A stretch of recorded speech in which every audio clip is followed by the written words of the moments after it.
Hi viewers. இன்னைக்கு April 10 Siragadikka ஆசை serial என்னாச்சுன்னு சொல்லி பார்க்கலாம். அதுக்கு முன்னாடி சேனலை சப்ஸ்கிரைப் பண்ணாதவங்க மறக்காம சப்ஸ்கிரைப் பண்ணுங்க.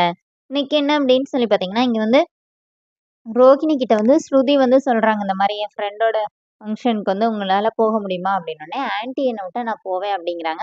இப்போ அண்ணாமலை கேட்குறாரு, அவன் என்ன உன்கிட்ட கேட்குறா அப்படின்னோடனே, ஆமா அம்மா வந்து இவங்களை வெளியிலே விடாம வீட்டில் தான் வச்சிருக்காங்க அப்படி சொல்லிட்டு முத்து சொன்னோடனே, மீனா எல்லாருமா சேர்ந்து அந்த மாதிரி சொல்றாங்க. இப்போ ரோஹிணி என்ன சொல்றாங்கன்னா, யாரும் இந்த மாதிரி பேச வேண்டாம், எல்லாத்துக்கும் காரணம் நீங்களும் அப்படின்னு சொல்லிட்டு முத்துவை சொன்னோடனே அப்படியே அமைதியாயிடுறாங்க ரோஹிணி.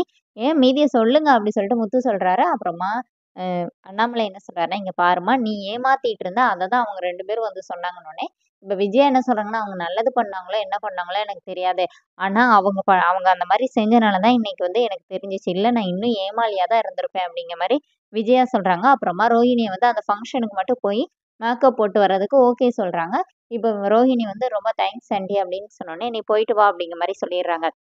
இங்க என்ன ஆகுது, ஆனா ஷோரூம்க்கு மட்டும் போகக்கூடாது அப்படிங்கிறாங்க.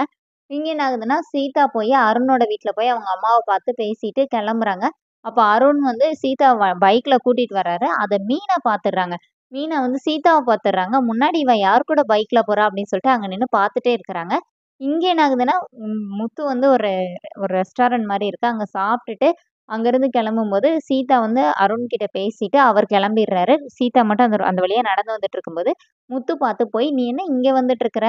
நீ பஸ் உனக்கு வீட்டு பக்கமே வரும்லன்னோனே, இல்ல என் ஃப்ரெண்டு கூட வந்து அவன் இங்கேயே இறக்கி விட்டுட்டு போயிட்டான் அப்படின்னோனே, சரி வா நான் உன்ன வீட்ல விட்டுட்டு போறேன்னோனே, நீங்க கிளம்புங்க மாமா உங்களுக்கு சவாரி இருக்கும்ல அப்படின்னோனே, இவ என்ன இவங்க அக்கா விட நம்மள அதட்டுறா போ அப்படின்னு சொல்லிட்டு முத்து கிளம்பிடுறாரு. அப்புறம் சீதா வீட்டுக்கு வந்து அவங்க அம்மா சாப்பிடாம போறாங்கன்னு சொல்லிட்டு அவங்க அம்மாவுக்கு ஊட்டி விடுறாங்க. அதோட என்னோட எபிசோட் ரன் பண்ணிட்டாங்க. நாளைக்கு என்ன அப்படின்னா, ரோஹிணி வந்து வெளியில போயிட்டு வரும்போது விஜயா நிப்பாட்டுறாங்க. நிப்பாட்டி எங்க போயிட்டு வர அப்படின்னு கேட்கும்போது, வீட்ல மீனா இருக்கிறாங்க. அப்போ உடனே ரோஹிணி என்ன சொல்றாங்கன்னா, இந்த மாதிரி ஒரு ஆர்டர் வந்துச்சு. அங்க தான் போயிட்டு வரேன் அப்படின்னு சொன்னோனே, எவ்வளவு சம்பாதிச்ச அப்படின்னோனே, அவங்க அக்கவுண்ட்ல தான் போட்டு விடுவாங்க. 25,000 வந்துச்சுன்னோனே, அப்போ ஏடிஎம் கார்ட என்கிட்ட தான் நானே வச்சுக்கிறேன். உன் ஏடிஎம் கார்டு இனிமே என்கிட்ட தான் இருக்கும் அப்படிங்கிற மாரி விஜயா சொல்லிடுறாங்க. இப்போ ரோஹிணி அப்படியே ஷாக் ஆகி நிக்கிறாங்க. அதோட என்னோட எபிசோட் ரன் பண்ணியிருக்காங்க. Thank you.